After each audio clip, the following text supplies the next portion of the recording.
رسول اللہ صلی اللہ علیہ وسلم نے فرمایا قریب ہے کہ تم جنت والوں کو آگ والوں میں سے پہچان لوگے، یعنی دنیا میں. لوگوں نے عرض کیا یا رسول اللہ کس طرح؟ آپ نے فرمایا تعریف کرنے سے اور برائی کرنے سے. تم میں سے بعض بعض پر گواہ ہیں، یعنی لوگ آپ کے بارے میں کیا گواہی دیتے ہیں. انس بن مالک کہتے ہیں کہ صحابہ کا گزر ایک جنازے پہ ہوا تو لوگ اس کی تعریف کرنے لگے. یہ سن کے آپ نے فرمایا واجب ہو گئی. پھر دوسرے جنازے کا گزر ہوا تو لوگ اس کی برائی کرنے لگے. آپ نے فرمایا واجب ہو گئی. اس پر عمر بن خطاب رضی اللہ عنہ نے پوچھا کہ یا رسول اللہ صلی اللہ علیہ وسلم کیا چیز واجب ہو گئی؟ آپ نے فرمایا جس میت کی تم لوگوں نے تعریف کی اس کے لیے تو جنت واجب ہو گئی، اور جس کی تم نے برائی کی اس کے لیے آگ واجب ہو گئی. تم لوگ زمین میں اللہ کے گواہ ہو. یہ تو اچھے خاتمے کی علامات تھیں. اب برے خاتمے کی علامات کیا ہیں؟ برے خاتمے کے دو درجے ہیں، اللہ تعالیٰ ہمیں ان سے بچا کے رکھے. نمبر ایک، موت کے وقت دل میں شکوک و شبہات ہونا، اللہ کے بارے میں، دین کے بارے میں، یا انکار ہونا. نمبر دو، موت کے وقت دل میں دنیا کی محبت اور حرام خواہشات کا غلبہ. اور اس میں آپ دیکھیں گے کہ عام طور پر لوگ جو دنیا میں کر رہے ہوتے ہیں نا کام، موت کے وقت بھی وہی باتیں کر رہے ہوتے ہیں. پھر اسی طرح شرک پہ خاتمہ ہونا، کفر پہ خاتمہ ہونا، اللہ اور اس کے رسول صلی اللہ علیہ وسلم کی مخالفت پر خاتمہ ہونا، دین کا مذاق اڑانا اور اس پہ خاتمہ ہونا، یا دین حق سے پھر جانا، ملحد بن جانا. اور پھر موت کے وقت اللہ کی ناراضگی کا کوئی کام کرتے ہونا، جیسے کسی کانسرٹ میں بیٹھے ہوئے ہیں یا کوئی ایسے کام کرے، سگریٹ نوشی کر رہے ہیں یا شراب پی رہے ہیں یا زنا کر رہے ہیں یا اور کوئی حرام کام، سود کا لین دین کر رہے ہیں، کوئی بھی ایسا غلط کام کر رہے ہیں جس سے اللہ تعالیٰ ناراض ہوتا ہے. تو اس حال میں اگر موت آ جاتی ہے تو یہ بھی برے خاتمے کی علامت ہے.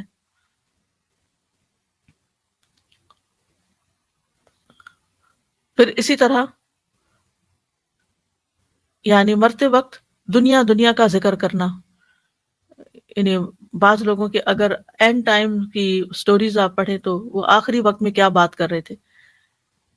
اس پر میں نے ایک آرٹیکل پڑھا تھا کہ ہاسپٹل میں کوئی ڈاکٹر تھا، اس نے لکھا تھا کہ میرے سامنے تقریباً 100 لوگوں کی ڈیتھ ہوئی ہے، اور مختلف میرے تجربات ہیں جس میں انہوں نے بتایا کہ کوئی میچ کی بات کر رہا تھا، وہ فلاں جیت گیا، فلاں ہار گیا، کوئی گانا گا رہا تھا، کوئی سودا بیچ رہا تھا، اور کوئی اور اسی طرح.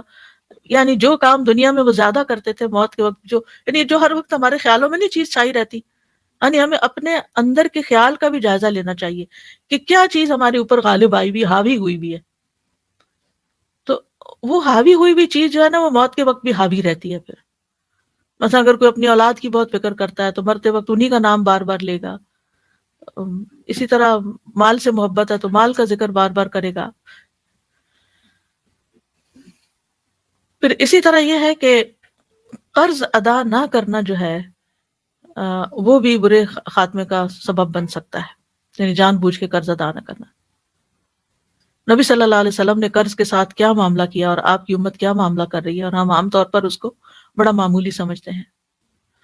اور آج کے دور میں آپ دیکھیں یہ فتنہ کتنا بڑھ گیا ہے. گھر خریدنا چاہتے ہیں تو قرض لے کر، گاڑی خریدنی ہے تو قرض لے کر، گھر کو ڈیکوریٹ کرنا ہے تو قرض لے کر، شادی کرنی ہے تو قرض لے کر، تعلیم حاصل کرنی ہے تو قرض لے کر، ویکیشن پہ جانا ہے تو قرض لے کر، حتیٰ کہ عید کی قربانی کرنی ہے تو وہ بھی قرض پر، کریڈٹ کارڈ پر. کریڈٹ کارڈ پر آپ نے پے تو نہیں کیا ہوتا ابھی، وہ تو کسی اور نے آپ کی خرید کر دے دی نا، اس کو تو آپ مہینے بعد پے کریں گے، اور اگر اس سے بھی زیادہ آگے گیا تو پھر کچھ چیزیں تو ناگزیر ہو سکتی ہیں. یعنی قرض کا لین دین بعض حالات میں جو انسان بہت مشکل میں آ جاتا ہے تو ناگزیر ہوتا ہے. لیکن صرف عیش و عشرت کی خاطر قرض لیتے جانا اور دنیا بڑھانے کی خاطر، ایک گھر ہے معقول طریقے سے رہ رہے ہیں لیکن نہیں اس سے زیادہ اچھا ہونا چاہیے، اس سے زیادہ بہتر علاقے میں ہونا چاہیے، اس سے زیادہ بڑی چیز ہونی چاہیے، بڑی گاڑی ہونی چاہیے. تو ان چیزوں کے یعنی جو دل کے اندر خواہشات ہیں ان کو پورا کرنے کے لیے قرض پر چیزیں لیتے جانا جو ہے. یعنی اب تو یہ کہ بعضوں کا چھوٹی سے چھوٹی چیز بھی ہو، اسی طرح کچھ بھی خریدنا ہو، یعنی کیش کا تو بہت کم رواج رہ گیا، اور پھر اگر کارڈ سے دیتے بھی ہیں تو ڈیبٹ کارڈ کی بجائے کریڈٹ کارڈ پہ چیزیں لی جا رہی ہوتی ہیں.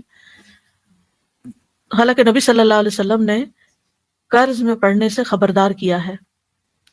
جابر رضی اللہ عنہ کہتے ہیں ایک آدمی فوت ہو گیا، ہم نے اسے غسل دیا، حنوط لگائی، کفن پہنایا اور نماز جنازہ کے لیے رسول اللہ صلی اللہ علیہ وسلم کی خدمت میں حاضر ہوئے. چند قدم چل کر آپ نے پوچھا، یعنی آپ آ رہے تھے جنازہ پڑھانے، آپ نے پوچھا اس پر کوئی قرض تو نہیں؟ لوگوں نے بتایا 2 دینار قرض ہے، اور تو آپ وہیں سے واپس ہو گئے. ابو قتادہ نے ان کی ذمہ داری اپنے اوپر لے لی. تو ہم رسول اللہ صلی اللہ علیہ وسلم کی خدمت میں حاضر ہوئے. ابو قتادہ نے عرض کی یا رسول اللہ اس کا قرض میرے ذمہ ہے. رسول اللہ صلی اللہ علیہ وسلم نے فرمایا مقروض کا حق تم پر آ گیا ہے اور مرنے والا اس سے بری ہو گیا ہے، اس کی رجاعت ہے اب تمہارے اوپر پکڑ. انہوں نے عرض کیا جی ہاں. اس پر آپ نے نماز جنازہ پڑھا دی. صرف ایک دن گزرا تھا کہ آپ نے ابو قتادہ سے پوچھا ان 2 دیناروں کا کیا بنا، ادا کر دیے تم نے؟ انہوں نے عرض کیا وہ کل ہی تو مرا ہے. بہرحال اگلے دن جب وہ آپ کی خدمت میں حاضر ہوئے تو عرض کیا یا رسول اللہ صلی اللہ علیہ وسلم میں نے قرض ادا کر دیا ہے. تو آپ نے فرمایا اب اس کا جسم ٹھنڈا ہوا ہے.